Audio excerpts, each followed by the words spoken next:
Let's say you're playing a major role in an up and coming film. You've only been acting for a couple years, so you're not worthy of a paycheck yet. Only some great training and maybe a place to sleep at night. Well, a few months goes by and your movie is making millions of dollars and everybody's getting paid except you. You do not receive one penny from the revenue. Does this sound familiar? Well, if you follow college football, it probably does. Today I'm going to be sharing with you why I feel like college athletes should get paid. I'm going to be showing you how these universities are making money off the talent of their athletes and not giving them one penny of the revenue.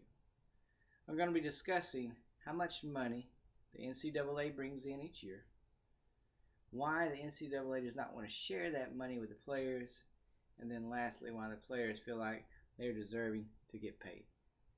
So let's dive in and see actually how much money the NCAA makes. Mark Edelman wrote an article called 21 Reasons Why Student Athletes Are Employees and Should Be Unionized. In this article, he stated the NCAA brought in over $11 billion in 2013.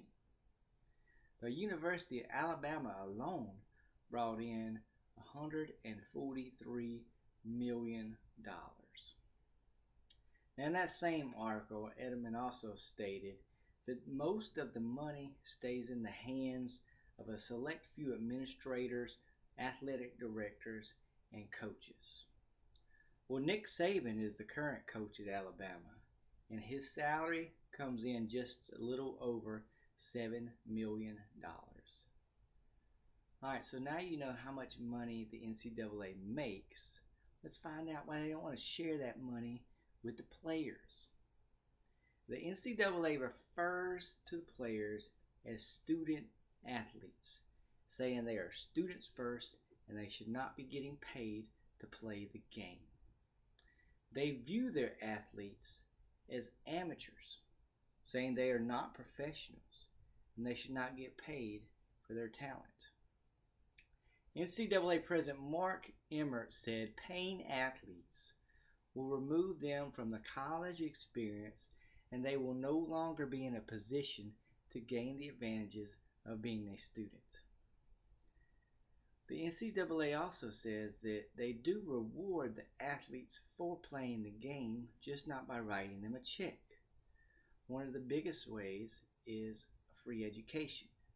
You come play football for this university, you're going to be on a full ride scholarship. We're going to give you money for tuition. We're going to give money for your books, and we're going to give you a dorm room for your room and board so you don't have to pay any rent.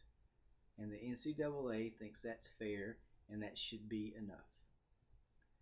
Alright, so now we know why the NCAA doesn't want to share the money.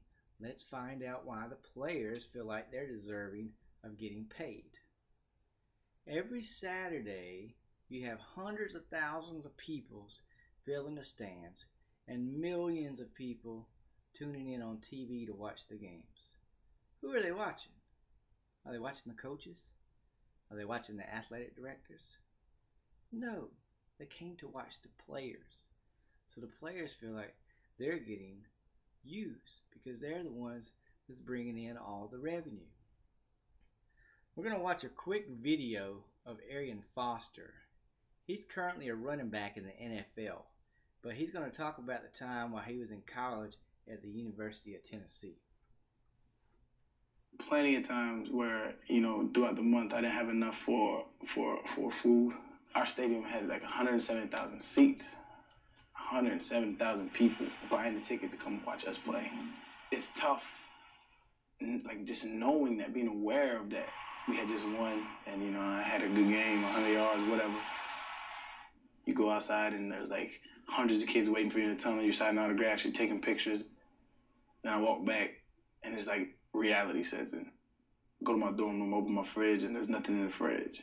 Hold up, man. What just happened? Why don't I have anything to show for what I just did? Now, how did Arian and other players get put in a position like this?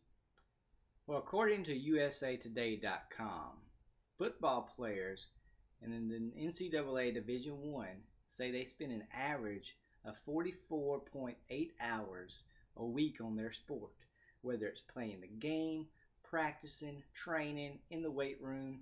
They're spending almost 45 hours a week at their sport. Now keep in mind they're a full-time student, they have their studies, they got to go to class, they have homework, and then they're spending 45 hours on this. Is there time for a part-time job? No, there isn't. And that's why they end up with situations like this. Now, remember I told you the NCAA calls these kids amateurs. And I also told you that Alabama brought in $143 million in 2013. Well, them amateurs made more than 30 professional hockey teams and more than 25 of the professional NBA teams. To me, that doesn't sound like an amateur level at all. Alright, let's wrap up what we talked about today. Today we discussed why college athletes should get paid. I discussed how much money the NCAA brings in, why the universities do not want to pay the student athletes, and then why the players feel like they are deserving and feel like they should get paid. I want you to go out there and look how much money is being made off these student athletes. Look at it from the jersey sales all the way to the video games that these kids are in, and they're not receiving one single penny from the revenue. Maybe it's time we start rewarding these athletes with a little more than what we do now.